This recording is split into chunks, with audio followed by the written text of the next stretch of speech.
Coming up, nobody likes job hunting, especially right now. But if you're looking to start the next chapter in your professional life, stay tuned. We're mastering Job Search 22 with a special higher learning edition of B Squared. And it all starts right now.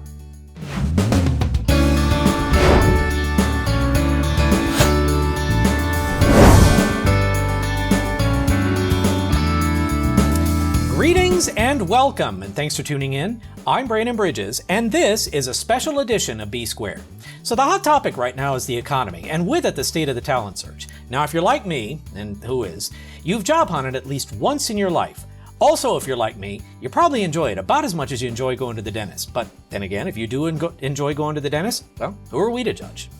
Our guests tonight include recruiters, resume writers, the list goes on. And between us, we've got expertise on every aspect of the job hunt, from getting noticed to getting hired. Folks, if you would, introduce yourselves and tell us a little bit about your backgrounds. I nominate Marla to go first. I knew you were going to do that. I'm Marla. I'm a project manager for a DoD contracting company. I have been with this company for 15 years, kind of moved up through the channels. I'm now one of the leads at the company. We do a lot of hiring, and I'm always looking and love to talk with other folks about good ideas to help get great people and keep great people. And if you want to talk good ideas, you are in the right place, because we have people that I'm sure have a lot of good ideas to bring to the table. Scott, how about you?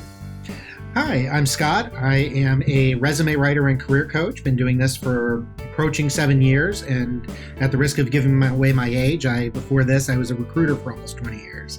So happy to be here today. Thank you. Scott, you're in good company. I've been a multimedia developer for 22 years, so we are right there together. Jacqueline, how about you?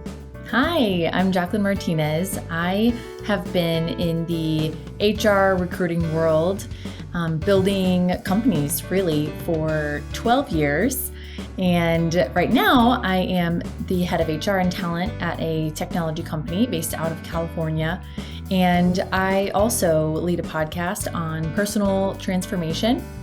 I'm also a career coach as well. So I hit all the aspects of what it takes to not only hire, but also to support job seekers as well. Nice. And that means you could probably have some unique insights on the Great Resignation and its impact. Oh yeah, for sure. All right. Eric, how about you? Hey, Brandon. Thank you very much. Yeah, I'm Eric Quintas. I'm actually an engineer. That's my full-time job, but I do career coaching on the side. I've been helping people find jobs for maybe going on 5 years now. And it was recently that I decided to make it a more formal thing. It was usually word of mouth, people referring people to me, until I decided, hey, let's make a bigger impact. So here I am.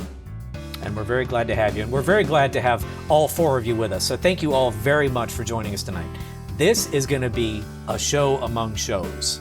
And you know I felt that because I wore a tie. So if you followed me on LinkedIn for any amount of time, you've probably heard me talk about that infamous stretch in 2014 when I was job hunting for 227 days straight. For anyone keeping score, that's about 7.5 months. And let me tell you, that was not a pleasant experience. During that time, I filed over 1,100 job applications. That averages out to about 5 a day every day. And each time, I did exactly what a good job seeker is supposed to do. I filled out every question the ATSs were asking. I provided references up front. I manually retyped my resume into Taleo, Brass Ring, Workday, you name it.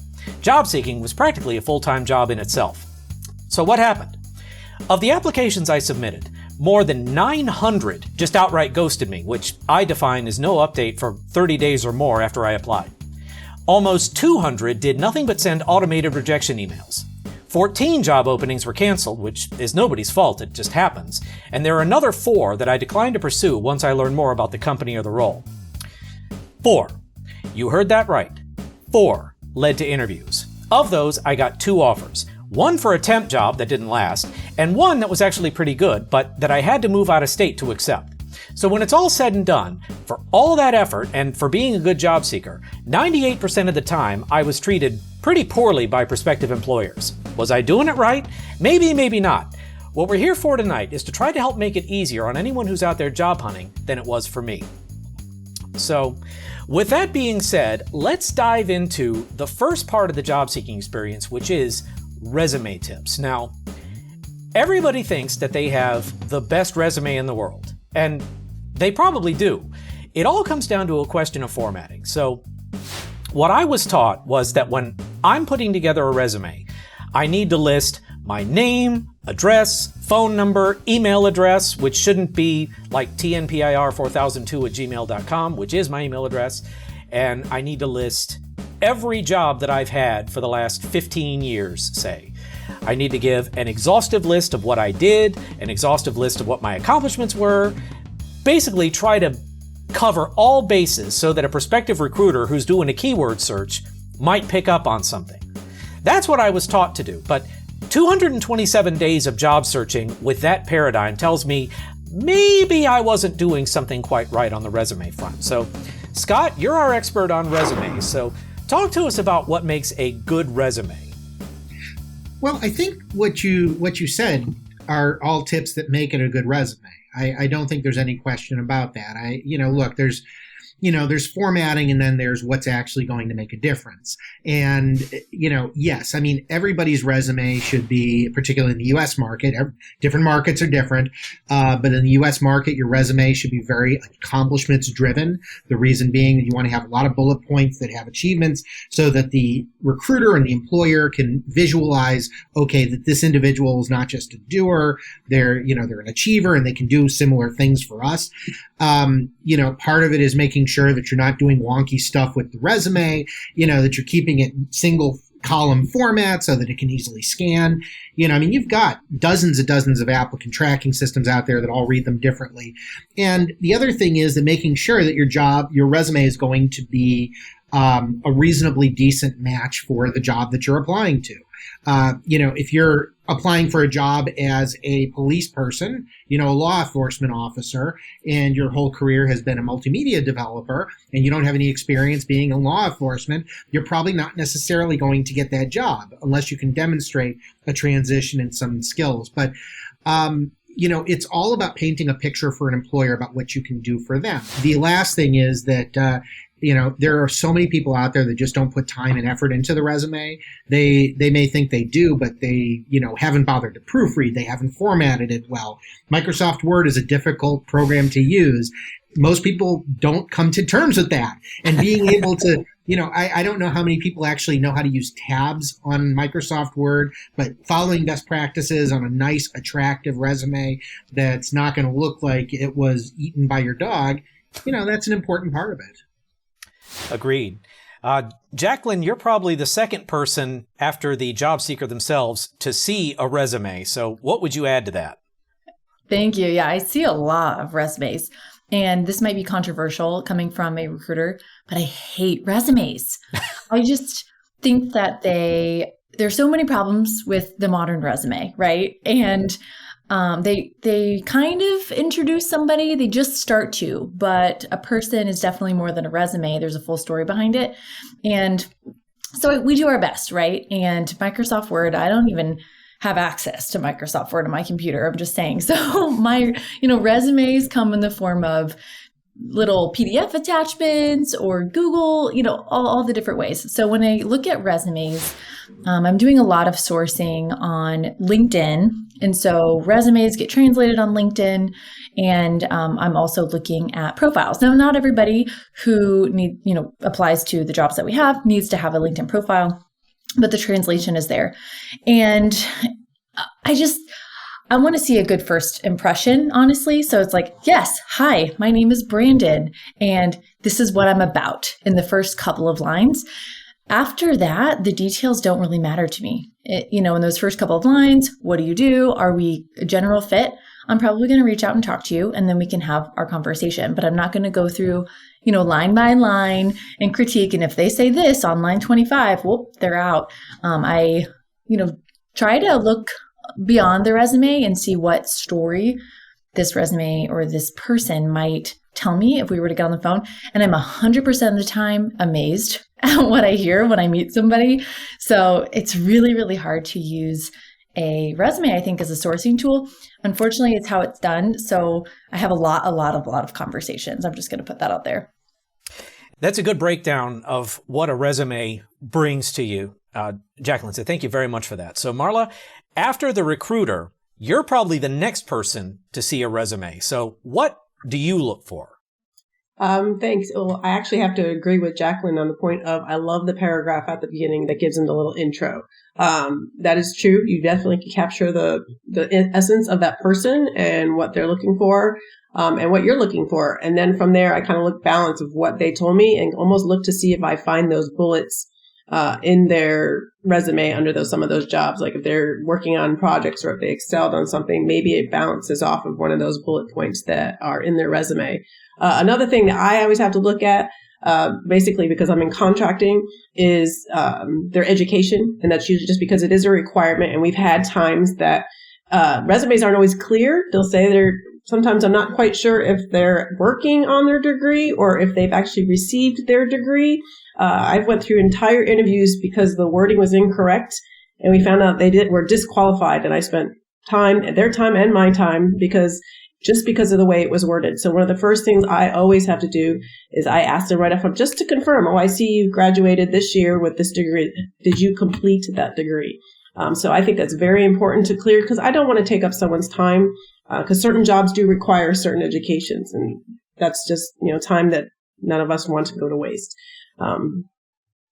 Kind of where I see it from there. And then I do a lot of calling. I like to follow up and meet with the people. And then from that point, I highlight certain things that I may question or I find interesting. So if I ask during our interview, I want to look for some soft skills, I could use some of their points. Like, tell me about this. What did you do at this job in a certain aspect? Sometimes I'll use their resume to help the conversation in the interview process. That's a good insight. All right, Eric, you've heard what the different people involved in the process are looking for and what they think. From the perspective of a career coach, what say you? Yeah. So first off, I think, all the points that were discussed by Scott, Jackie, and Marla are spot on. In regards to the minimum qualifications, that's one thing that, we have to emphasize on for people who are applying for roles because they can throw their resume out anywhere, right? But if you don't meet the bare minimum, you're not going to get it. It's as simple as that. So Marla had, just hit the nail on the head on that one. With Jacqueline, what she mentioned, making, she's not going to be reading every single line. And that's true. You as a job seeker, you probably spend quite a bit of time preparing your resume, preparing the application. You spend about an hour of your time, right? The recruiter is going to look at it for seconds. And they're not going to have time to read between the lines. So you have to really understand the job description, the words that they are using, the language, because from my experience, I'm also an engineer in tech and software. And sometimes the software goes by different names. Sometimes the things that you do go by different names. And even though you're an expert at it, you call it by one name, but the recruiter has heard it from the hiring manager on name number 2.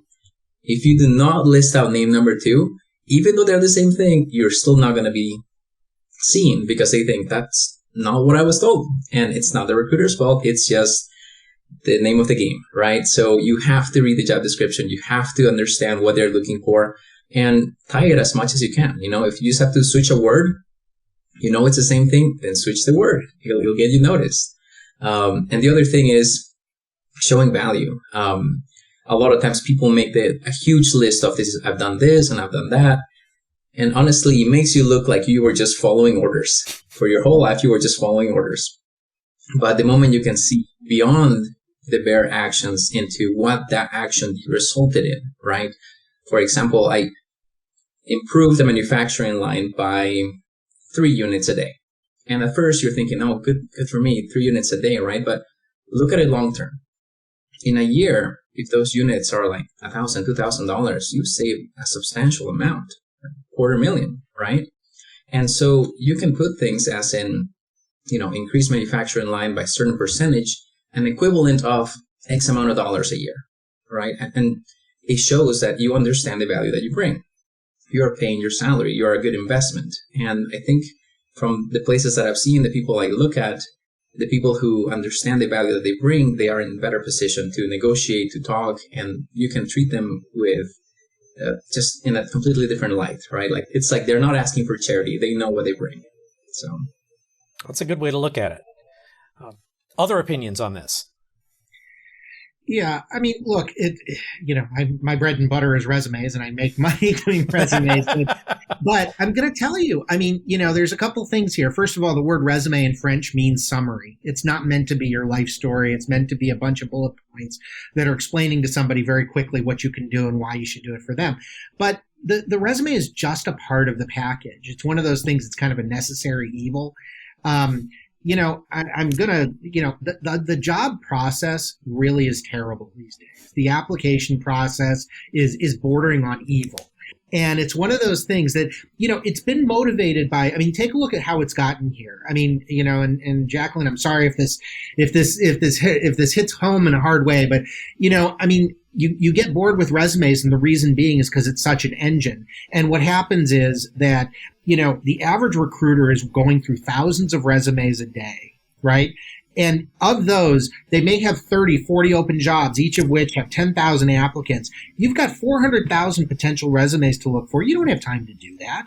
So what happens is that, to go touch on everything. I mean, Eric, you were talking about a certain word that a keyword matches. If it matches, great. It's going to get you higher in the filter. If it doesn't, it's going to put you lower in the filter. And if I'm a recruiter and I'm sitting here and I've got hiring managers breathing down my neck saying, I need people now.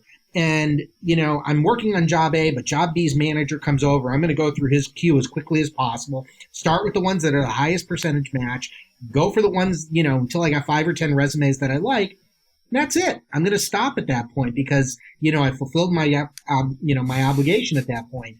But the truth of the matter is, and Jacqueline, you hit on this too, LinkedIn is such a huge part of the search. If people don't have a LinkedIn profile or they're not actively nurturing that, they're missing out on a lot of jobs because, there's the perception of the passive candidate, the idea that somebody who's not applying to a job or looking for a job is more valuable. So, companies pay $15,000 a seat to go onto LinkedIn to find these people and to search through. And you know what? The smart candidates are the ones that tackle it from both angles. Yes, I've got, my profile out there and I see that out there and maybe I'm applying to jobs, but I'm hoping to get some people to come to look at me. Maybe I'm using LinkedIn to reach out to a hiring manager at a company at the same time. It's all part of the same package. And the people that just post and pray are losing out on opportunities. And Brandon, your experience is not unusual.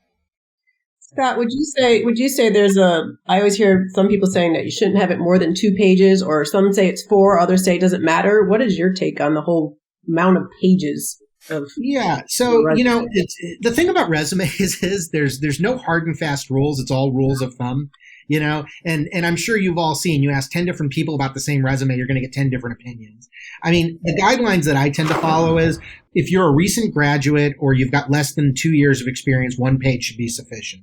If you're a business professional, you should try to squeeze that into 2 pages. If you're an IT person or a techie or maybe even like a construction project manager, you've got more leeway because you got to get into some of the more, details of some of the projects and kind of getting into some of that. But the whole point is short is sweet. But I've also seen people who are of the same, the other opinion, which is, oh, well, it's got to go through the ATS. So you might as well have it so long that every keyword in the universe is going to show up there. And, that may get you through the initial screen, but I can tell you that when I looked at a resume as a recruiter and I saw 6 pages, 7 pages, the first thing that came through my mind is, yeah, it made it through the filter, but this person can't summarize to save their life.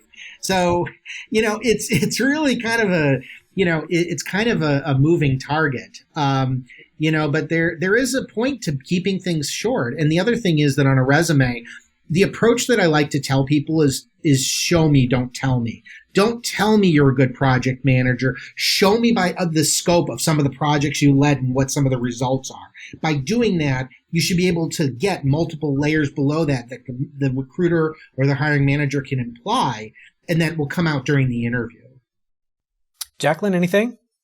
Yeah, you bring up a great point, Scott. I definitely think that resumes are the summary, right? And it's not the best candidate who gets picked or hired. It's the best first, because yes, the reality is that companies are trying to make this match as efficiently as possible, and it's not a perfect science yet. And that is a lot of the reason why the candidate experience falls by the wayside. And so I'm really thankful that I'm in a place where it's more boutique and there is more care around what the candidate experience is like. But when you have 1,000 applicants per opening, it's how are you going to make that match? Are you going to go through 1,000 people? In some cases, you have those resources, but in most cases, no. And whatever the internal process is for making those matches is how it happens. And sometimes, they have an ATS where they can make those keyword matches. And sometimes it's who applied first and were the best matches. And we move along. Unfortunately, that is the case a lot of times. Yeah, I don't mean to hard. Like 200 applicants have applied, and then you're just applying now. Your odds may be further down the chain versus could be. Yeah, not always, depending on the company. Yeah, most of the time. And in most cases, a recruiter is not going to spend their time going alphabetical or in the order received. It's going to be, hey, it's like going on Google, right? I'm going to put in, I want to find an Italian restaurant near me. The pages that, the results that come back, the first page, I'm going to look through that first page. Those are the highest ranked results. Same thing with these ATSs and whatever algorithms they're using, whatever filter you've got on the back end. I'm going to start with the resumes that are the 100% match and work my way down. So, yeah, and if you've got a wrong keyword and, the computer decides you're ugly, that's it. I mean, that's just, you're not going to necessarily get seen in that case. Those are good insights all. And as much as I wish I could say I was surprised, Scott, to hear that my experience is typical, I'm not surprised. It's a story that I've heard quite a bit. And there's a company out there that shall remain nameless, but that I spent 15 years applying to and never got so much as a single callback. Just automated rejection emails. And eventually I decided, you know what? If that's the way they treat candidates who are absolutely qualified, like point for the job rec that they're listing, what would the employee experience be like? And I just gave up and focused my efforts elsewhere. And I've never really regretted it. So there you have it. So the discussion has focused a lot on the content for the jobs that you list, but let's talk about the other side of it, employment gaps. So Scott, lead us off on how you would recommend people address employment gaps. On the resume or in an interview? Both. Actually, start with the resume. We'll do the interviews and the job seeker behaviors. Yeah. When it comes to the resume, I mean, I think first of all, if you're more than a couple of years out of school, you don't need to list months. Just go years. In most cases, that's going to close a gap on the resume and people can dig further into that. If it's something that spans multiple years, my personal opinion is if it's something that could take you down out of the candidacy, because people will question you. They'll start to think, well, gee, this person can't hold a job. Then own what the situation is. If you were a full-time caregiver, I'm dealing with a candidate like a client like that right now. If, someone who was a full-time caregiver, they had a premature child, they had a parent that was ill and in hospice, so they had to take 6 years out of the workforce. And that's exactly what I'm going to say. Full-time family caregiver. If people want to dig into the personal opinions on that, they can get in further, but own it. That's good advice. Jacqueline, how about you? Yeah, I completely agree, Scott. I have had candidates or, those seeking employment ask me before, should I put this on my resume? Should I lie, or fib or extend things or omit things? And I just think honesty is always the best policy. Build your resume with integrity, build your profile with integrity, and it'll shine through in all of your conversations, interview or not. And no matter what it is, own it. And there's always a story to tell, though. So be mindful of that story. What did you learn while you were a caregiver? How did you spend your extra time? How did you, care for the person you were supporting or yourself? What are some things that really changed how you operate as a potential team member to a team? And own the story. That's good advice. Marla, what would you say by the time a resume gets to you?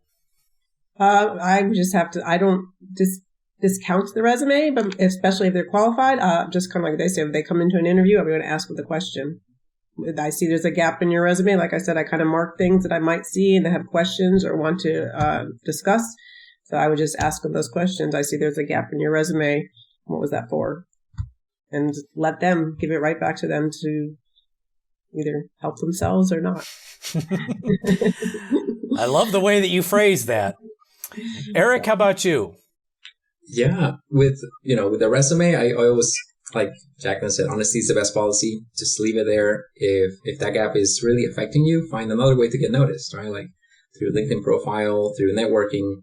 The point is, once you get to the interview, that's where you can shine. And I love the way Marla said it. You can help yourself or not, and that's where I coach people and I help them see that there were learnings, there were things that actually helped you, right? You weren't just stagnant and in cryo sleep during this gap.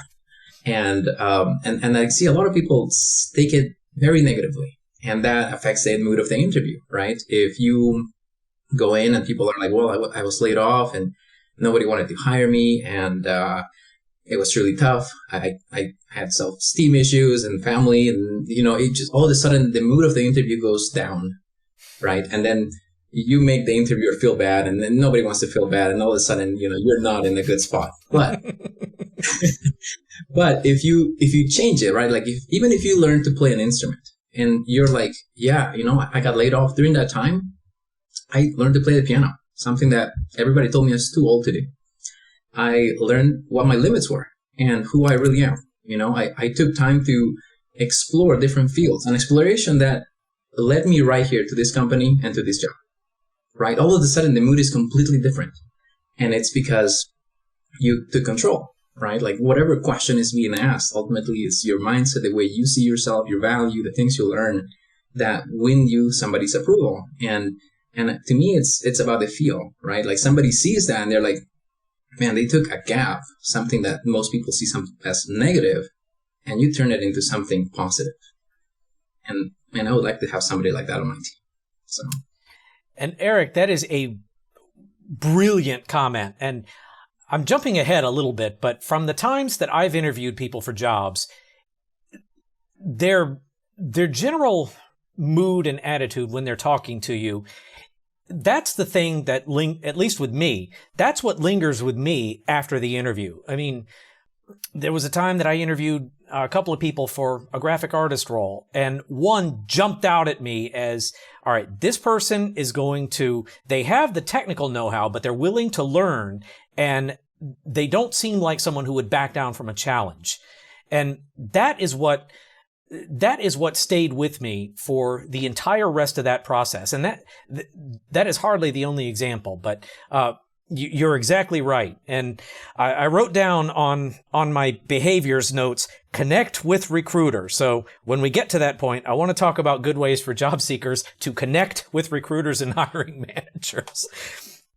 So since we've been talking about ATSs, the question that I know everybody out there is wanting me to ask is one that I know at least two people on this panel are going to be shaking their heads sadly at, but I'm going to ask it anyway because I know people are going to want me to ask it. How do we beat the ATS? And I'm throwing this one open for the floor. So I can jump in. You're right. That's a tricky question. Personally, I try to, be what I would expect from an employer. And personally, I'm not a fan of the ATS or using it as a strong sourcing tool. And so the organization method that I use for candidates is layered on top of LinkedIn, and it just behaves differently. But when it comes to the ATS itself, hopefully every company uses something to organize. And there are some things that you can do on the front end to be strategic. And I know, I'm sure Scott and Eric shared this with their people that they're supporting, but, making sure that you're submitting resumes in a good format that will be parsed well, and just basically speaking the language of your industry and of your job expertise. But above and beyond that, I think is how people should think. So how can they deliver this job application with excellence? Putting in your resume is one thing, and making a human connection is another thing. So people get jobs through people. One, connecting with the connectors. So talking your way in through any kind of method, whether that's LinkedIn networking, real life networking, phone networking, texting your friend that you haven't texted back in a long time, connecting through connectors. And then the second thing is reaching out to the recruiter directly if you're on LinkedIn. And almost every recruiter is on LinkedIn. I don't actually think I know of one who's not. Please tell me if they're not, and that's totally fine. It's their fault. But a lot of times the recruiter will put their face on the job post for that reason. And I love when job seekers reach out to me.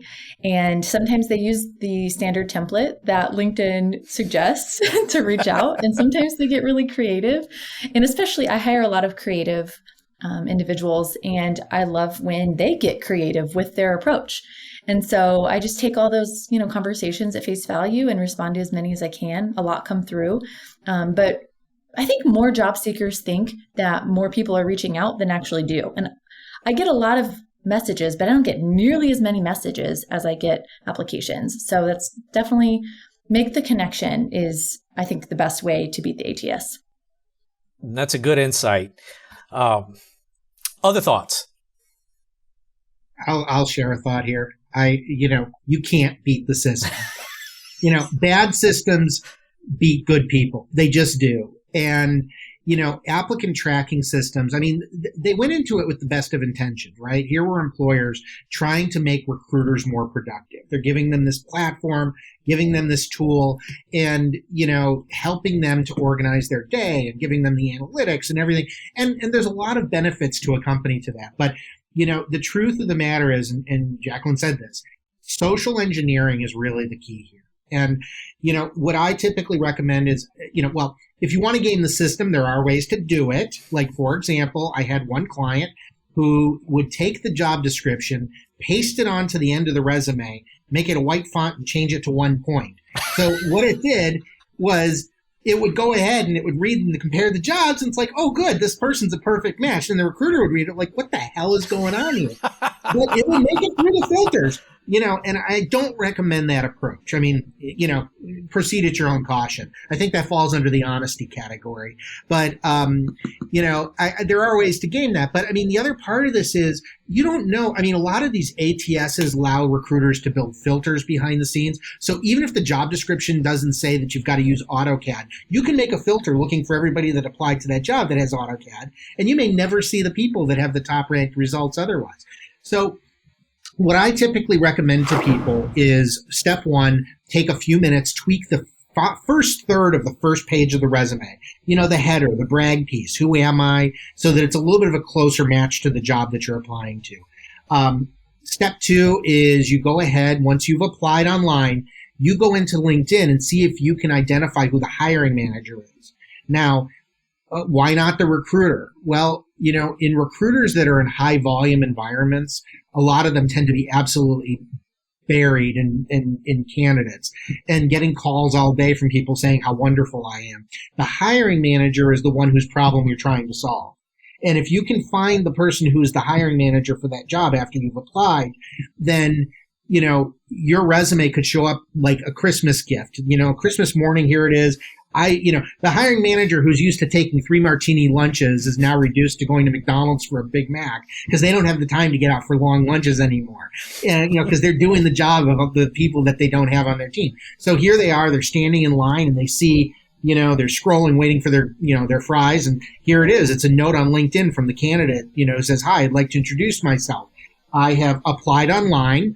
By the way, candidates should always say they've applied online because I've seen enough hiring managers and recruiters say, well, that's great, but we take everybody through the system.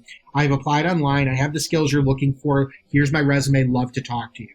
And, what that does is it shows a little bit of extra initiative. It shows that they're creative, that they can do research.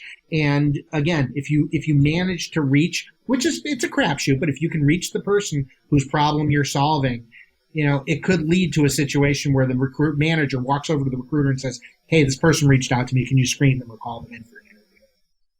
Marla, your thoughts as a hiring manager? Oh, at that point, I'm already getting what the recruiters are giving me. But yes, I do have to agree. If they reach out to me directly, I'm always appreciative of that. I'm always interested. And he's right. If I get one, and I'm always saying, make sure you apply online, not opposed to talking to folks. But everything we have has to get routed to our system through the recruiters. So I like the folks that reach out. Doesn't hurt, but I will always ask that we have to have you go through the system as well. So, which is fair enough. Eric, what about you? Yeah, I honestly, not having been a recruiter, I know of the ATS because I have recruiter friends who have shown it to me. They have just kind of walked me through it. I've never used it. But I understand how you can get lost in the weeds in there. Like you just make a couple mistakes, you just don't rank high enough, and you're just not qualified or not seen. And so my best way to get around it is always networking. I always see your online presence, the brand that you build, your resume as just your foundation. Like when people ask you, can you give me a resume? Or they start looking at your profile. Now you have your foundation. Now you can show them that you're qualified. You have your portfolio, you have your projects, all of that stuff. But it is that first aspect of like, let's get people interested, right? When you give your resume, you're trying to get them interested. But through that social networking, people can become interested in you much easier, especially if you have similar connections, or even when you take the leap of faith and reach out, right? And that's one thing I see with everyone I talk to. Everyone is terrified of talking to a stranger. Like they just don't want to reach out or don't want to make a comment or don't want to make a post. Just putting yourself out there seems to be so scary. And it is, like I remember when I did it, terrified. Because I'm like, what are people going to think? My coworkers, my previous bosses, etc. But yet that's the very thing that gives you so much visibility. It gets people to click on your profile. And if you have the foundation, they'll take an interest. If they realize, hey, you're a thought leader in this, can you give me a resume? And opportunities begin to come to you. So that's my way of getting around the ATS. And that's a good insight. And I will confess that at one of the places where I used to work, I wanted to work at this particular company, and I did eventually get hired on there. But before I even applied, I connected with a couple of project managers there, and I was shocked when I got hired, and I come around the corner one morning, and it's like, I recognize you. I connected with you on LinkedIn. I recognize you. I connected with you too. I mean, it's nice when it works out that way. Because even if you don't come out and say it, which I restrained myself and I didn't say that, but it was financials week when I met those particular project managers, and one of them shot me a look like, when you do something annoying and your mom just shoots you that look that says, I don't want to hear from you again. That's what these two project managers did. But so I was a little intimidated at first, but I got to know them over the course of time, and they both wound up being great people. And I was glad to work with them. So other thoughts on this? So we've talked a lot about the resume, but let's talk about the thing that tends to go with a resume, at least some of the time, and that is the cover letter. Scott, what do you have to say about cover letters? They're a dying art. They're a dying art. In most cases, if you're applying through an ATS, don't bother unless they ask you for one, because they're not going to read it anyway. You see a lot of the management consulting companies ask for them, because they're hiring MBAs that are recently out of school. They want to see that they can write something. But in most cases, don't worry about it. And even if you do, most of the time it's going to come through email. Just this, no longer than something the face of your phone. Who am I? Why am I applying? What can I do for you? How to reach me? That's pretty much it. I give every client a red cover letter when I work with them, but, they don't get used very often. Yeah. Jacqueline, what say you? Completely agree. They are on their way out. I have seen candidates use them as an opportunity to wow without being asked. I do not ask for a cover letter. They just put something beautiful together, and my team went, wow. And so it definitely helped move them along to the next stage, but I don't ask for it. Marla, how about you as a hiring manager? I have not seen a cover letter in years. There you go. There you Whether go. they come through the recruiters and they don't send them, but I'm assuming if they did send it, it would come with it, but I have not seen one in years. Eric, are you going to surprise me and disagree with our consensus? Somewhat. And Really? the reason I say somewhat is because you need to understand your audience.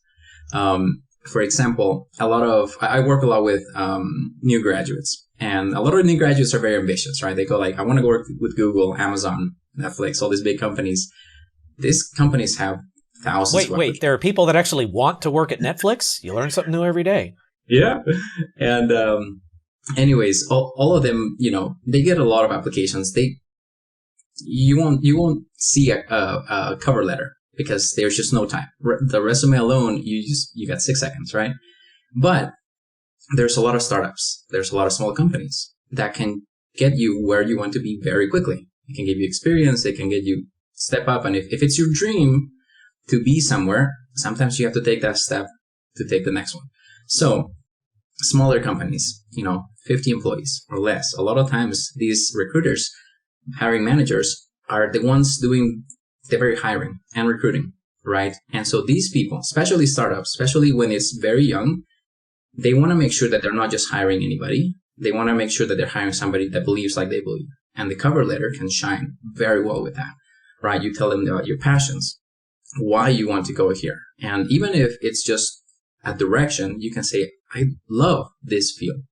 And that's why I think I'll be a great fit, right? And so it depends, on knowing your audience. And what I've seen is cover letters work in smaller companies. Anything above 100 people, I agree with everybody else. It just doesn't work. But it just depends where you're at, who you're targeting. So you're not wrong, and I think there's a couple of addendums I'll say to that. First of all, if you have a name of somebody that you're supposed to send to, like someone says, hey, send a note to my cousin Louie. Well, you want to explain to Louie why you're sending the resume and who referred you to them. That makes sense. That sets up the whole conversation. The other one is, and a lot of people don't think about this, is career fairs. If you ever want to really wow a hiring manager or recruiter, bring a cover letter to a career fair. It'll show that you did your, address to that company. It'll show that you did your research before you went there. You'll have the name of the company on the cover letter.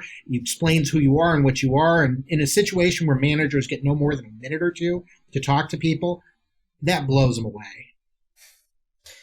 As you mentioned job fairs, I'm remembering the last job fair I went to. So as I've described before, I'm a multimedia developer and video and 3D is my thing. And at this job fair, I decided to do something that I hoped no one else would do. So what I did was I bought an MP4 player, went to Home Depot, got two pairs of industrial magnets and some double-sided adhesive pads, loaded my demo reel onto this MP4 player, and had it stuck to my jacket while I'm walking around this career fair. And I will never forget, I'm at one of these booths, and a competitor, a competing company had a booth about 6-7 feet away. And the guy manning the competing booth walked over and he looked at the recruiter and he said, I don't want to mess up your conversation, but I had to see what this was about. And that career fair, I got so many phone calls and emails. Like, I put a star on your resume. Are you the guy that had that video badge thing? And I was like, yeah, that was me. And they're like, okay, I want to talk to you. So, just a funny little anecdote, but that it just reminded me of that. Good times. So, any other thoughts on cover letters? Going once, going twice. All right. So, I think we've done a pretty good job of talking through what makes a good resume. But now, let's talk about the hard part. Not the waiting, as Tom Petty would have you believe in that song of his. No, the hard part is actually seeking the job. So, when I was learning how to be a job seeker, what I was taught to do was the following. Fill out an application, whether on paper or online, hand it to someone or click the submit button, and then fold my hands and wait for my phone to ring or for an email to come in. ... And that's all. And you can call me naive and ill-informed or just perhaps unmotivated, but that was the tack that I took in 2014. And as we recall that I was at it for 227 days with over 1,100 applications with 4 interviews, we may perhaps conclude that I was doing something wrong. So we talked a little bit about what job seekers should do. So let's talk about what job seekers in the present day should do. Eric, let's start with you. Okay, so the first thing I see usually is a job seeker should start with figuring out what they actually want to do. Too many times they come in with I need anything. I'll take anything, right? And that's why they feel so stuck, because they have no direction. They have no destination. And that's the definition of being lost. If you have no idea where you're going, you're lost. And so they do the spray and pray, right? They'll apply 1,000 places and they'll try to network with as many people just to find a lead somewhere. And they are like, I'm not making any progress. Weeks are turning into months. And it's because they're not moving in any direction anywhere, right? And they're just stuck in place. So I would say first thing, figure out what you want to do and understand why you want to do it. You know, once you do that, everything starts to fall into place. You start to network with purpose. You start to, set up informational interviews. And that's honestly the thing I would tell anybody. You have your resume, you have your things, but an interview is an interview. And you can actually set informational interviews daily, multiple times a day. And instead of spending so much time sending applications, spend time learning from people who have done the things that you want to do. So that would be my advice on what to start doing if you're on the job hunt. Yeah. Jacqueline, how about you? I love that, Eric. Yes. And when individuals show up for those informational interviews, definitely, obviously being prepared with their questions. I think one of the best questions they can ask is, what are your challenges lately? And then have that information, but go back to the drawing board, quietly or silently put together your proposal or your solution to their challenge, and then close the loop by sharing it back to them, especially if that person is in a position where they can make hiring decisions or influence them. And beyond that, every job seeker, regardless if they're a job seeker yet or not, needs to have good hygiene, career hygiene. And everybody, I say or not, because it's honestly habits that I think need to happen regardless of if you are a job seeker or you're not a job seeker, because it's almost too late to start some of these when you become a job seeker. For example, networking. Everybody wishes they had started networking before they needed to network. And that's just good, career practice. So reaching out to the people or connecting with people that, and want to, be professional friends with or help each other out sometimes. That's just good hygiene. Having a great mindset, I think, is the most important thing. So honestly, I don't think living in fear around, oh my gosh, I'm going to get laid off is beneficial for anyone, but it can honestly happen to anyone and it's out of our control. So having almost a plan of action for if that day ever comes, what would I do? And know that no matter what, even though I can't rely on a job to help me feel stable and secure, I can rely on myself and my resourcefulness to figure anything out if that time were to ever come. And so making a little bit of plan and kind of having it in your back pocket for if that day ever comes, and just knowing that you're golden, you're solid. And then also just always branding. I don't know how else to put that, but you want to brand before you need to. And selling yourself online, it doesn't have to be this big grandiose thing. It can be as easy as, putting together a couple words about yourself and just reaching out to some people and sharing who you are. It doesn't have to be over the top. Marla, how about you? Oh, I don't have a whole lot with this question, so I'm not sure. Give me a few No more worries. minutes. No worries. Plenty of time left. So, and something that we had touched on earlier that I think might merit revisiting is when you're actually in the interview, like I described earlier, one of the things that sticks in my mind when I interview someone, if they connect with me, and by the same token, when I'm interviewing for a job, you may have noticed that I employ humor very easily. And that's kind of how I try to connect with people. And experience tells me, I've read it on post after post after post on LinkedIn. I've heard people say it. The best thing that you can do is connect with the person that you're speaking to. So that's absolutely, I've heard you guys say variants of that tonight so far. And I think that is a piece of advice that we can't plus one enough. So I even try to do that when folks come in to interview. Like if usually there's a short walk or you're going somewhere to get settled, and just, ask them a few questions or chat or whatever it may be, just to try to help them relax. And it's amazing just talking that quote small talk on the way in for a little bit, people will naturally relax a little bit. mm-hmm. But I think it's also important for people to understand boundaries too. There is a boundary between the employer and the job seeker, and it's a very fine line. I think part of this is, anybody who's been a hiring manager or recruiter, how many times have you had the candidate that reminds you of John Cusack from Say Anything, standing outside the window with the boombox, playing music, where you got the stalker candidate who's trying to make connections over and over again. It's just like, oh my God, you were fine the first conversation, but after the fourth time, we're done. We just can't do this. There's also, the other part of this too, which is humor. You mentioned, humor doesn't work for everybody. It's one of those things. You've got to be very careful about how you employ humor. If you say a joke that lands poorly, whether it's just because, something offensive that somebody might take offense to, or just quite simply your delivery is absolutely terrible, it's one of those things that not everybody can use humor to their advantage. But I have friends that can say the worst possible things and they'll be best friends with everybody afterwards. So, you've got to know yourself. But, that being said, the job search and careers have become much more transactional in a way. Companies have, as you see, employers have shortened the tenure that employers are being kept.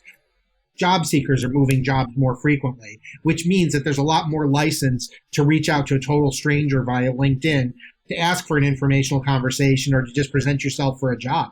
It's just there, but no one to stop. Yeah, and that's one. I love what Scott just said, to the point that I'm trying to say too many words at once.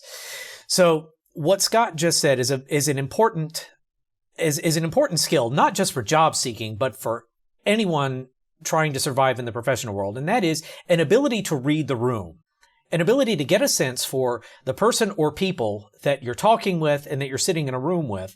And you're not going to be able to anticipate everything about them just 5 minutes after meeting them. Not even I. Know your audience, Brandon, right? Yes, exactly.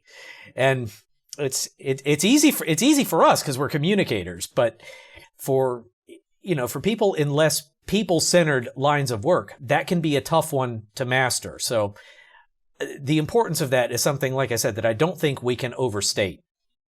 So Scott, very glad you said that. Marla, I'm glad you said it better than I did. So, if I may add, sorry, Brandon. It's all right. What you got, Eric?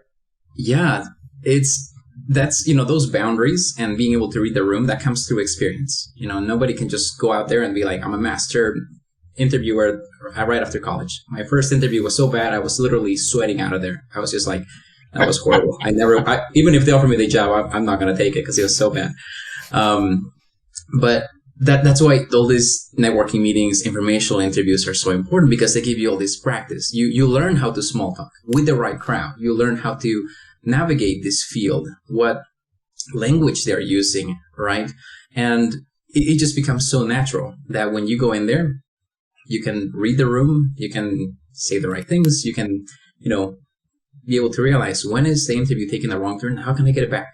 And all of that stuff comes from practice. I tell my clients, people I help, the formal interview is opening night. That's not the rehearsal. The rehearsal happens in all the informational interviews, networking meetings, mock interviews. You practice that stuff out, and then you come in and you're ready. And if you're not, hey, you got it out of the way. Now let's make sure the next time is better. So, yeah, thank you. Yeah, no, preparation is important too. Jacqueline, what do you think?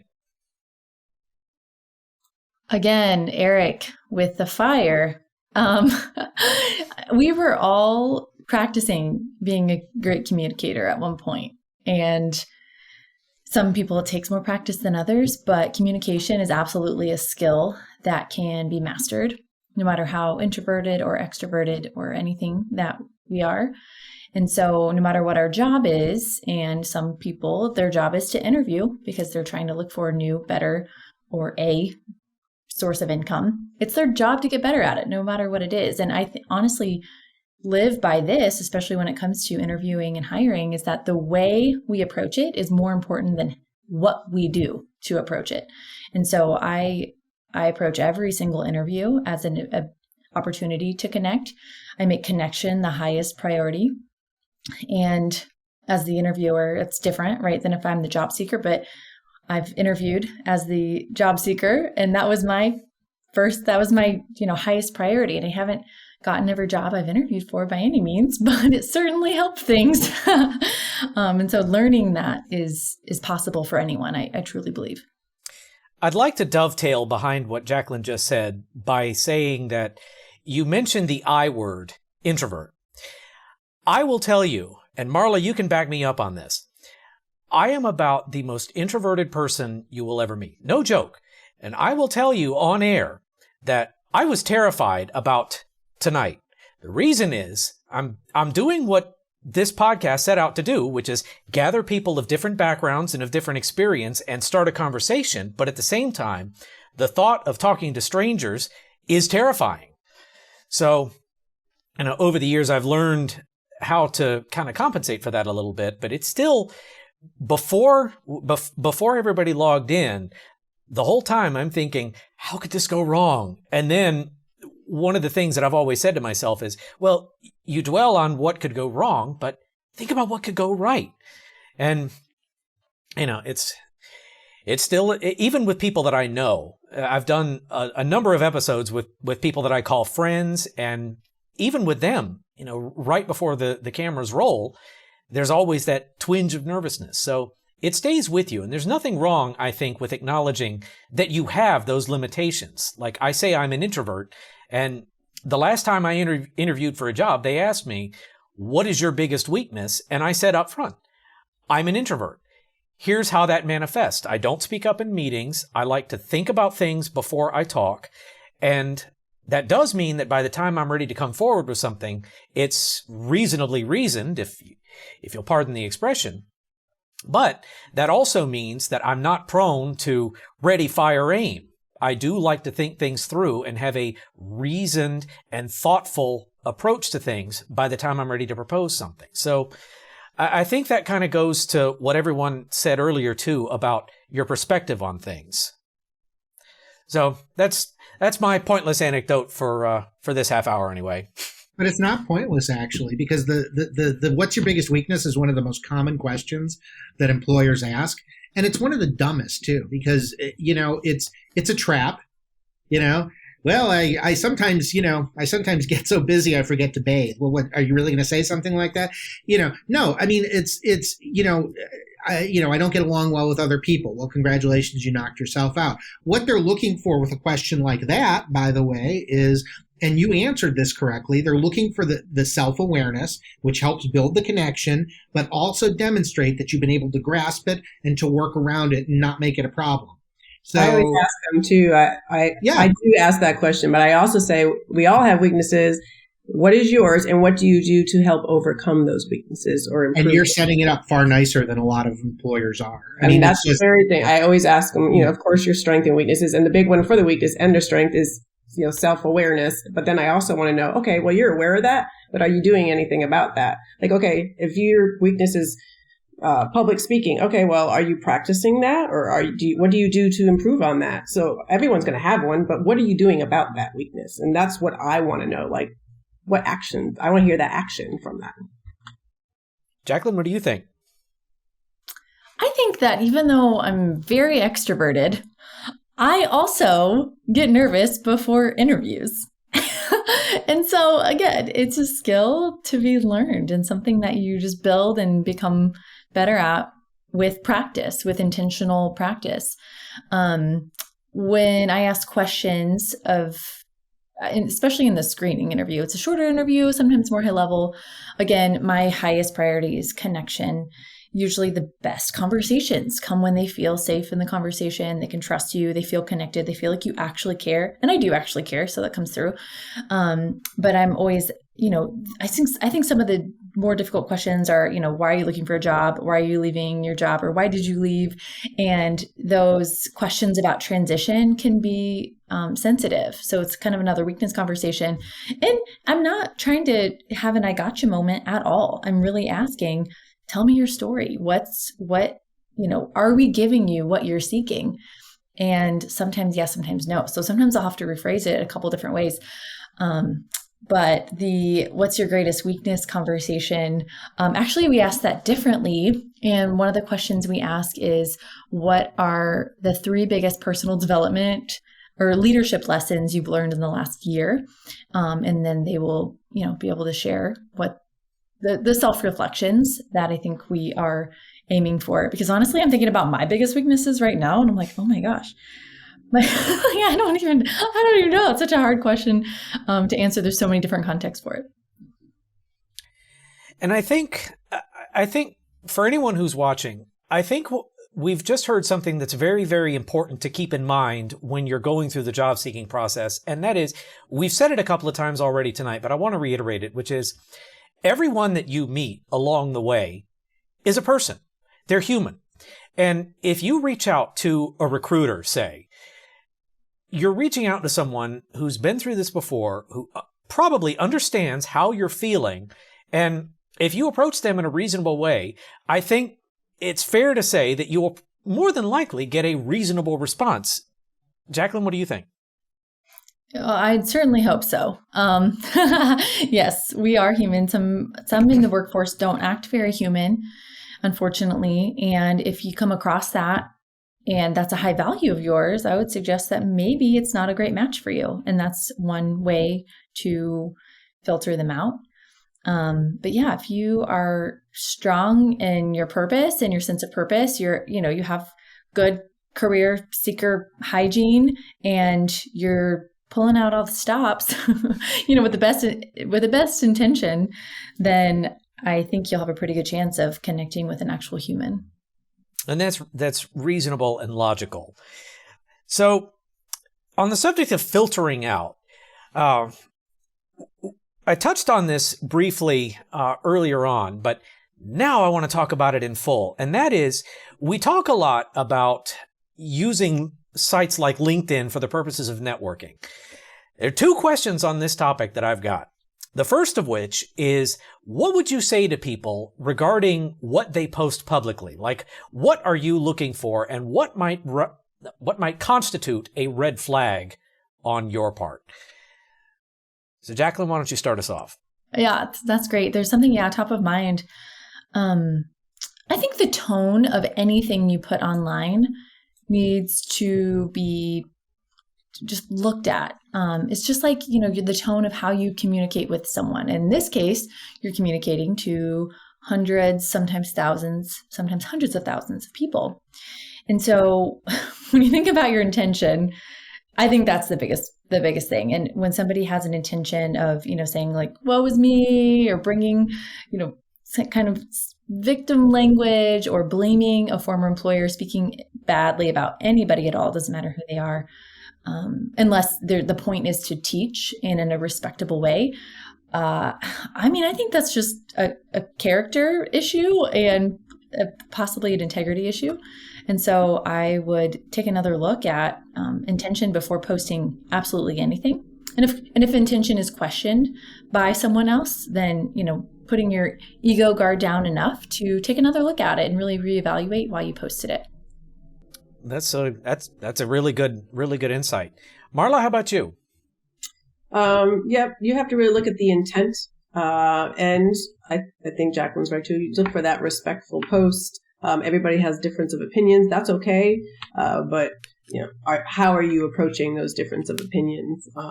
And you just really have to look at that. I mean, if you have people always jumping on you, I've been on other social networking things, and some people can be very crazy, and you're like, whoa. So especially even more so on LinkedIn, when you are trying to connect for professional reasons. I mean, you could look at other ones and be like, okay, well, if you go over to another network and you think they're posting one way here, but now they're posting some way over here, you might be like, well, you have to look at it from that angle as well. Yeah, absolutely. Are Scott they or consistent Eric? across the board when they're communicating? Yeah, absolutely. Scott or Eric? Yeah, I'll go next. So with LinkedIn, I would say the first thing is just start getting into a habit of going out and posting. I see that as probably the biggest hurdle for people, especially when they were in a job and now they're transitioning to the job search. They have no brand, they have no presence, and it's scary for them. Like it's the very mentality of like, what are people going to think about me, right?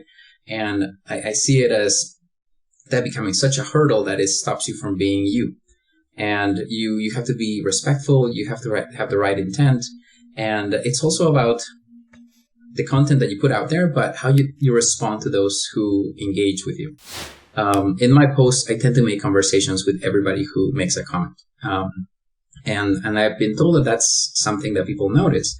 And even when they disagree with me, that's perfectly fine. Like, for example, I love working from home, and somebody tells me working from home is not the right thing for me, right? And I'm like, exactly. You know yourself, right? If you know you work best there, by all means do it, right? And then I'll ask them, can you tell me why you like to work on site so much? And they tell me, right? And so whether they disagree with you or agree with you, the idea is you're not taking a defensive stance. You're not just like saying you're wrong, I'm right, because at that point, it's the mood that changes, right? The experience that you're giving your audience, the people that see you, and then your brand starts to go down. But when you come in with that open-mindedness of being like, I'm respectful, like, I'm willing to see from other person's perspective, that's where you start to gain these true followers. People who, even though they disagree with you, they're willing to come back and say, these are my 2 cents. Here I agree with you. Here I don't. And that doesn't mean we can't be friends. And just, I think having that respect is huge. It is. And as much as I swore that I would never use this phrase, it's realistically, in the present day, it really is about creating a safe space to disagree. I mean, realistically. So yeah. And Jacqueline, I'm going to borrow your phrase, hygiene. I think that's a great phrase for LinkedIn. You've got to really practice good hygiene on what you do on there. This isn't Facebook. Look, I know a lot of people that have different points of view politically, socially, and that's fine. You know what? That's okay. Some of them are good friends of mine. Some of them aren't. But, the thing is that LinkedIn is not the platform for that. That is not the place to really get into that. You've got to basically think about the fact that you don't have control over which employer is going to have an interest in you, how people are going to judge you. You lose your control over something as soon as you post it. And one of the biggest mistakes that I see is a lot of people adopting the smash mouth way of talking from politics these days. Posting on, I don't care if you like Trump, like Biden, hate Biden. That's really not the platform to do this. And it's not the platform to insult other people. Don't do that. If you want to do that, start your Facebook group, go have your fun over there. And even then, I would encourage you not to do that. But it's one of those things that, because employers do check, they look, they sometimes take a look. I think honestly, this is one of those situations where keep it business focused. Don't say anything on the comment thread unless you've got something to say, meaning, hey, I'm looking for a job. Hey, congratulations on getting that new opportunity. Hey, here's this really cool article about this. In most cases, it's just gonna get you blown out of the water. I mean, it's just, there's really all downside and no upside to it. Unless you're a political figure. That's a different story. Guess what? Then you can do it. Or you're Elon Musk and you can get away with saying anything. So I'm going to translate what Scott just said into kind of what it means to me, which is if you wouldn't say it in the workplace that you're attempting to join, don't put it out there on what is essentially a professional social networking site, because the net effect is exactly the same. And I've watched in places where I worked, people would get along, atmosphere would be nice and quiet and cohesive, and then someone would come out with a statement of something horribly controversial, like saying pepperoni is the best pizza topping ever. It is, by the way. But all of a sudden, you have a raucous disagreement because you have people who advocate for sausage or for bacon. I can kind of sympathize with the bacon people because, bacon. But, it's time and place. Scott is exactly right. Time and place. Yeah, you don't want to say it in the workplace either, quite frankly. I've seen people get terminated for it. Yes, absolutely. So something else that we kind of touched on earlier that I want to revisit is we talked about how to address employment gaps in written form, but let's talk about good and bad answers during interviews. And Marla, why don't you start us off on this one? Well, I do remember that Eric did touch on this a little bit. A lot of it is kind of the mood that you bring to the table. Like, are you talking about it in a positive way or a negative way? I mean, if you're overly depressed that you've been laid off or you haven't, been out of the workforce and you steer it that way. I was out early on when my children were small for the first year. That was easy to talk to. So, and obviously I kind of looked at it as, hey, that was a good lesson in time management for me because here all of a sudden I have a lot of things going on and a small one at home. And so it's really that spin. Again, I want to hear their story. And if they bring a good story to me and it makes sense, and they could translate it to the work area, I'm all about. Now, if you don't say a whole lot and then you cut it short, you kind of already lost me. You're like, oh, I got laid off. Okay, and you had nothing else. Like, I have actually had interviews where you feel like I'm probing people for more information, and then you're like, okay, well, I kind of give them the benefit of the doubt early on because they might be nervous. Get it? If you try to probe, but I'm still not getting anything. I'm like, okay, well. Jacqueline, what about you? Oh, that is such a great point. Yes, my favorite interviews happen when, and I'm not saying this is a requirement, but I appreciate it when candidates kind of interview themselves. I mean, I understand when somebody's had some great interview practice, or maybe they were a recruiter in another life, but they understand how to tell a story. And so they answer the question. It's pretty brief, comprehensive, and they ask questions when they're confused, but they bring a great energy to it. And it is something that doesn't drag on forever. And it also, gives enough to bite on and probably sparks more interest. And so there's definitely an art to it. Yeah, like a two-way conversation almost. Yeah, there's an art to it. And, I get a lot of feedback on interviews, and a lot of people say it's like having a conversation together when I didn't even feel like I was in an interview. Like, that's, I think, how it's supposed to be. I don't think it's supposed to be this big, scary thing. And that's the way that I've always tried to tell people to approach things. Don't look at it as, I think the mental impression some people have about job interviews is that instead of sitting in a comfortably lit room, maybe with the air conditioning going and maybe with, a touch of air freshener in the air, they see it as they're in a hard metal chair with a hard metal table with someone who's holding a very bright light above them, interrogating them like a scene out of the movie. Or a scene out of a movie. And I've always told people, look at it more as just a conversation. Don't treat it as if it's informal, because that's a big mistake I've seen a lot of people make. But do treat it as if you're sitting across from another person, another human being, someone who has needs and who, for all you know, has every reason to want to hire you. You just have to give them the information that they need to reach that conclusion that you're the one that they want. And the only way that you can get the information about what they need is by talking to them. They'll say it. They'll ask you. So that's how I've learned to approach interviews anyway. So what do you guys say? Yeah, you want to make sure that, first of all, you're feeding them what they want to hear. I don't mean I don't mean pandering, but I do mean making sure that, for example, the elevator pitch, the 2 minutes about who you are, should clearly answer the question, why should I hire you? That's what you're trying to set the stage up. If you're setting up a situation where, there's a negative, like you got laid off or you have a gap of employment, follow the Oreo method. Something good on the outside, start the story positive, embed the negative so it's not really that prominent, and then end with a positive. Same thing with Get familiar with behavioral interviews. Tell me about a time when you had a situation like this. Don't tell stories about when you blew up the company. Tell stories where you were able to learn something or solve something or fix something or make it better. But yeah, and most of all, just realize it's a person across the table. They're probably thinking just the same thing. Well, crap, I got pulled out of a very busy day to sit down with a candidate. Is this really going to be worthwhile? Make it worthwhile. And the last thing I would say is that, just like anything else, interviewing is a learned skill. It's like learning to play the piano. And it's unfortunate because we don't spend time in school learning how to do an interview. But it is what it is. The people that prepare for it are the ones that are going to typically do better. And,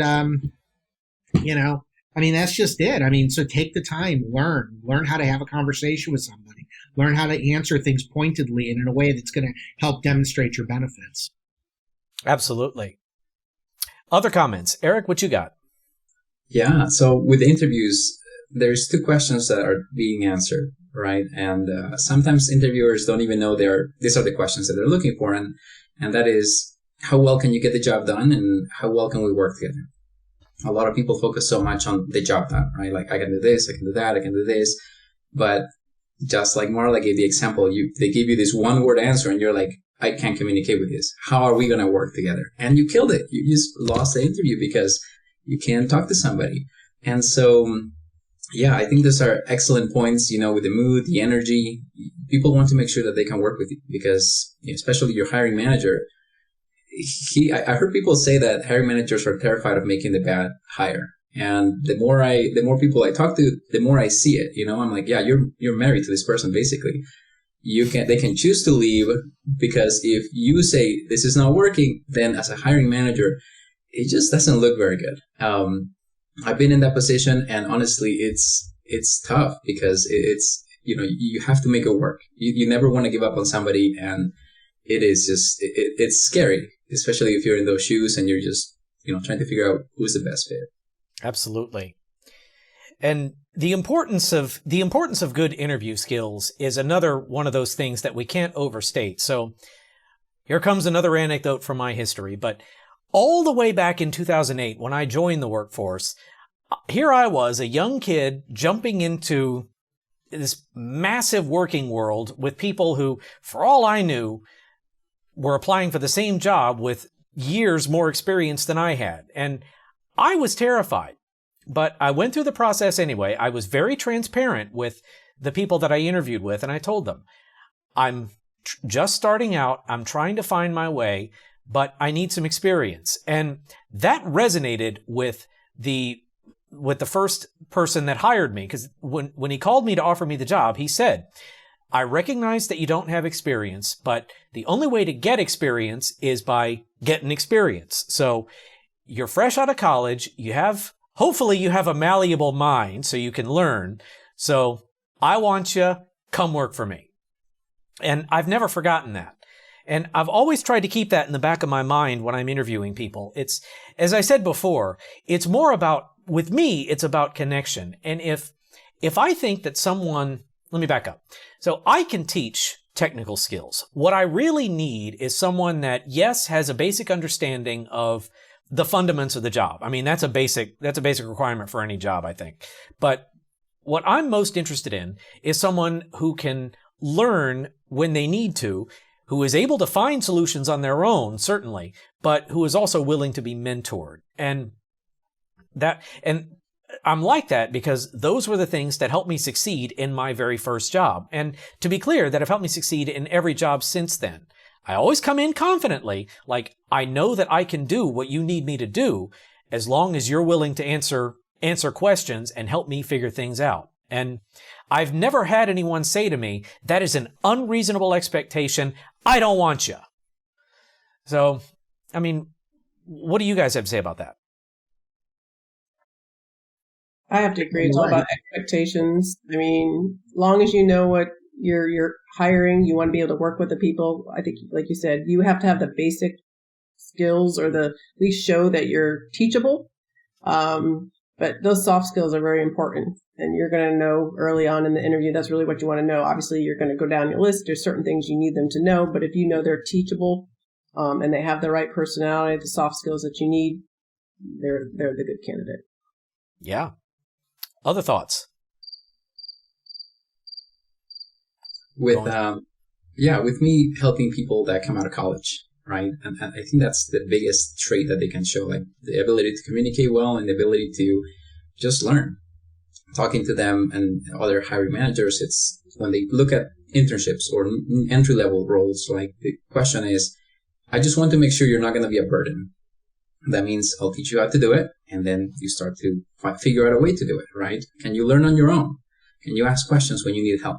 Can you not be a burden, right? And that's just ultimately your ability to learn, your ability to communicate are so huge, especially when you're starting out in your career. And Eric, you just touched on something that I think we should spend a few minutes on, and that is the subject of asking for help. In my history, I've met people who would sooner eat stewed beets for a year, and just like that, you know what my feelings are about stewed beets, then they would rather do that than ask for help. Because in their minds, the second they admit that there's something they don't know, they fail. And I have always taken sort of a different approach, which is I have no problem asking for help when I need it. But when I do ask for help, I try to say, I'm not sure what we should do here. This is what I think. What do you think? So that way you're not asking someone to generate an idea, say. You're sharing your ideas and asking them to collaborate with you to either say, yes, this is a good approach, no, this isn't a good approach, or maybe that would work, but maybe do this, this, and this. I mean, what do you guys think? I'm not opposed to people asking for help. I think it's great, but you don't always want people to ask the same things over and over and over. If you're going to ask and learn, I'm in a profession, it was in SATCOM and networking. I knew nothing about SATCOM and networking when I came in, so I asked a lot of questions and I had to learn very quickly to do that skill. But that's what you want to look for people. Again, you could research, like you said, bring things to the table. Hey, I think is this correct? This is what I've researched. Does this make sense? Or if not, then please tell me I'm wrong, or explain something to me. And then I always want to make sure I understand what they're telling me so I don't go back tomorrow and ask the same question again. Yeah, absolutely. Other thoughts? Jacqueline, what do you think? Yeah, I think excellence demands making sure that you're clear on your role, that you know what you're doing, that you are being resourceful in training for that role and taking an active part in it versus passively sitting back and waiting for someone to tell you what to do or figuring out your problems or anything along those lines. And so in order to learn and grow and be excellent, which is a high value of mine and ours at our company, you have to be on it. That doesn't mean perfect. It also means asking questions and being open to admitting when you don't know and just being curious enough to find the answer no matter what. The answer is always there. Absolutely. Scott or Eric? Yeah, I was going to say, because I do career coaching, I help people find that balance where they actually enjoy their careers. And when you don't ask for help, being somebody who has done that for years, you are putting unnecessary burden on yourself and your team. And it helps nobody. Like, you are frustrated, you are stressed, you're taking work home, and you don't have to. Like, you can just reach out to a team member, reach out to your manager and say, hey, I need help. There's just too much work. Or I don't know, I don't have a clear vision of what the end result should look like. And that saves you so much time, right? You no longer have to take work home. You don't have to impact your family, your mental health. Just the ability to ask for help is so huge. And yet I think for me, I don't know about anybody else, it stems from your early days of childhood, right? Like, you ask for help, no, or you get fun of, or whatever it is. And all of a sudden asking for help becomes a negative experience and you're scared. And that stays with you until you are able to take that leap. And translating that to the job search a little bit, I think that's exactly why people are so scared to network and ask for help from other individuals, even though there are plenty of people so willing to help. We're afraid of rejection, of getting made fun of, or getting the classic, what, you don't know how to do that, right? And it's just, it's this idea that we have created in our minds that just, it doesn't hold up anymore, right? We just have to get out, be a little brave, ask for help, and the world just opens up to you. Absolutely. Scott, your thoughts? No, I agree with everything everyone said. Nice. So here's probably the biggest question that anyone would probably have in 2022, the era of high-tech everything. And that is do's and don'ts of networking on LinkedIn. We talked about one don't earlier, which is don't send the same connection request 100 times and whatnot. But Jacqueline, I think we should probably start with you on this one. But when people are looking to network on LinkedIn, I know that term means different things to different people. What is a good approach to networking? Well, there are many, and so it really depends on you as a person, what your approach is. Definitely not the typical sales approach that a lot of individuals are seeing right now, which is unfortunate, but especially in the last 2 years, we've seen an increase in people, asking for a connection and then immediately trying to pitch you something or sell you something. And I would do anything except that.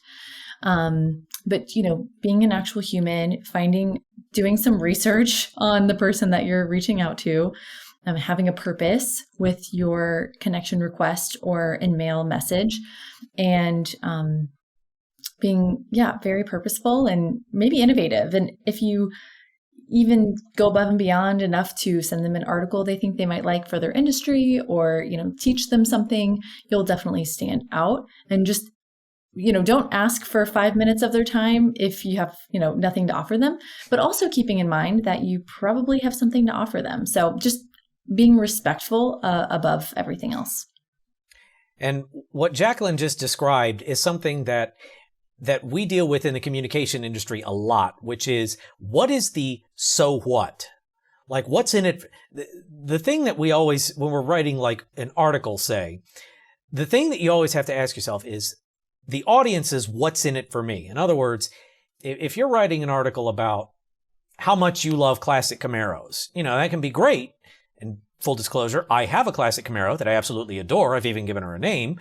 But that's great for me. But to an audience of millions on LinkedIn, that may hold zero relevance unless you can give them a connection. So I love what Jacqueline just said.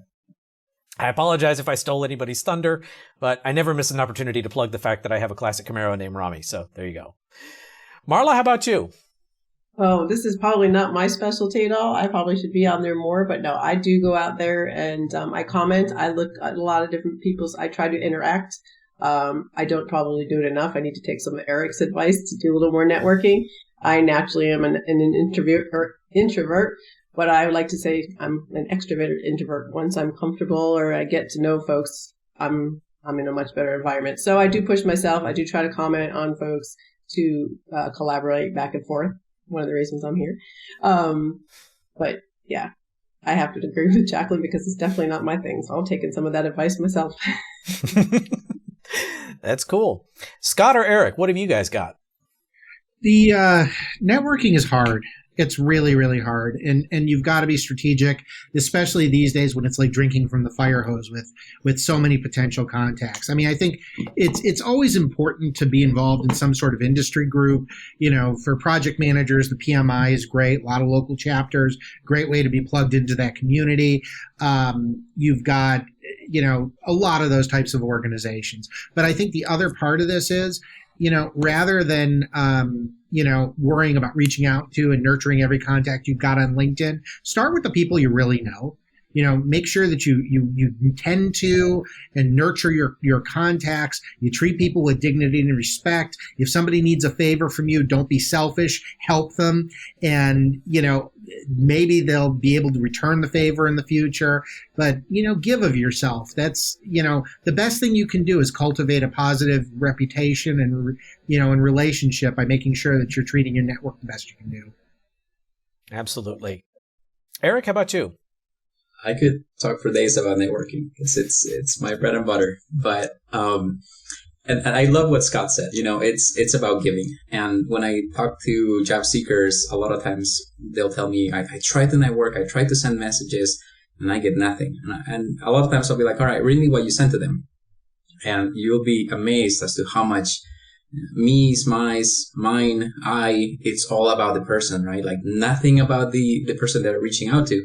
It's all about like what you can do for me and what I want from you and that stuff. But I'm thinking it's about giving. Like networking is about giving completely. The way I reach out and find new connections in fields I want to tap into, I will start with a simple Boolean search to find out who is actually posting about those fields, who has an audience that interacts with them. I will go into the comments and read them. And if there's something I genuinely want to say, add value to, I will do that. After a couple comments, after a couple discussions, I will reach out with a very personalized note to the individual, expressing gratitude. That's it. I'm not asking them for anything. I'm just saying something like, hey, Caitlin, I really appreciate you bringing that topic. It made me think about X, Y, Z. I will look forward to more of your content, and I hope we can connect. And that's it. They connect. Most of the time, they'll say a little thank you or whatever it is. And we begin a conversation. I'm genuinely interested, and I would probe as to what led you to post that, and we start a conversation because they posted it and it's out there for everybody.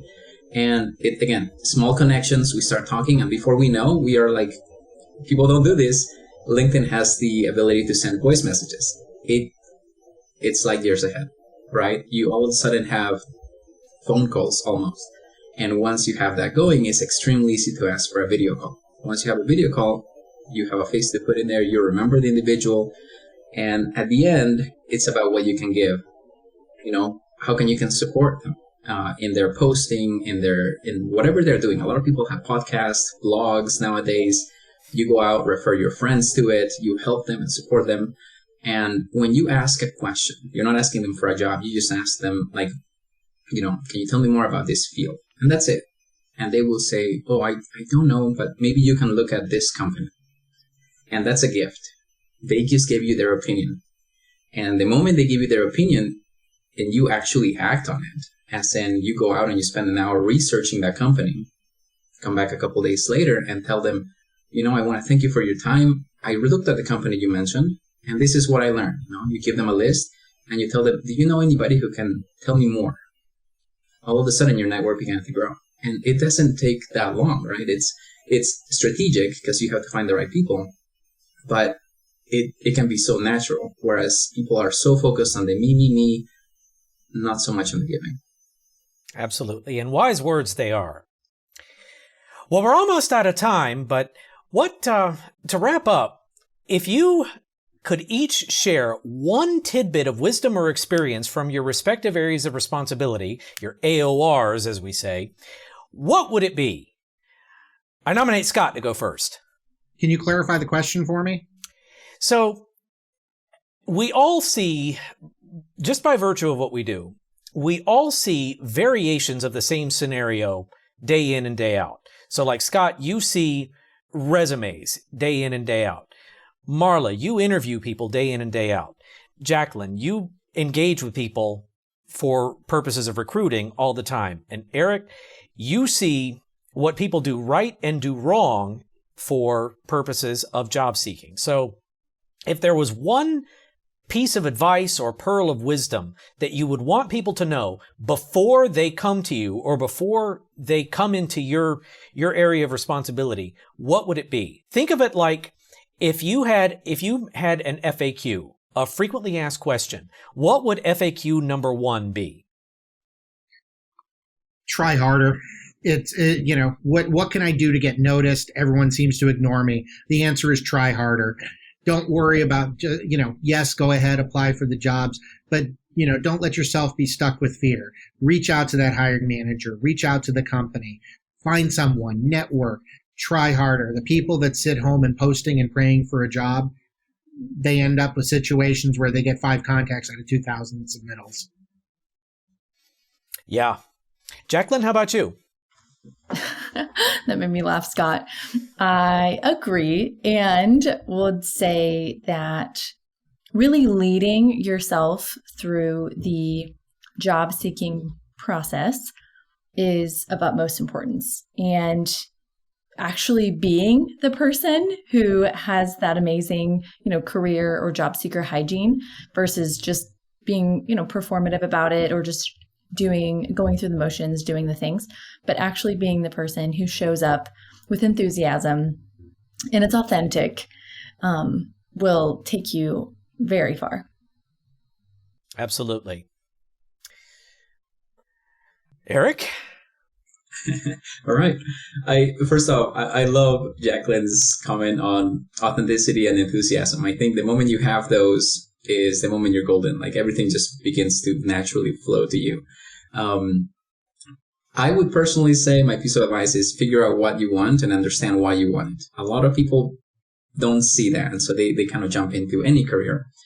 When they do jump into a career, I would say break down your steps. That's my piece of advice to job seekers. Everybody's so focused with, I need a job, right? But before you get the job, you need the interview. So make sure you get a ton of interviews. Start setting up all these informational interviews. Start finding ways to get noticed. And just keep on breaking it down, right? If you have this huge milestone, what can you do that will actually lead you there? What do you have to get before you get to where you want to be? So always break it down. Don't be stuck by looking at something that seems insurmountable or something that just keeps you in a single place. If you're not getting interviews, break it down, figure out why, and then work on it. Absolutely. Marla, last comment of the night is yours. Communicate and be genuine. I think everybody else touched on all the rest. But that's a nice summation, and it's another one of those things that we can't overstate. Well, thank you for that, and thank you to all of you guys for coming on here and sharing your experience with us tonight. I could not be happier with the wisdom and insights that we've gotten tonight, and I, for one, can't wait for this episode to go live. Thank you so much, Brandon. Thanks, yes, Brandon. Thank you. Yes, ma'am. Yes, Thank sir. you. Yes, ma'am. So for more from our experts, connect with them on LinkedIn and tell them B Squared sent you so they have a reason to, be glad that they put up with my nonsense all night. But for now, that's all we've got for you. Until next time, this is Brandon Bridges reminding you the best way to be is B Squared. We'll see you next time. Bye-bye, everybody.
I'll share a thought here. You can't beat the system.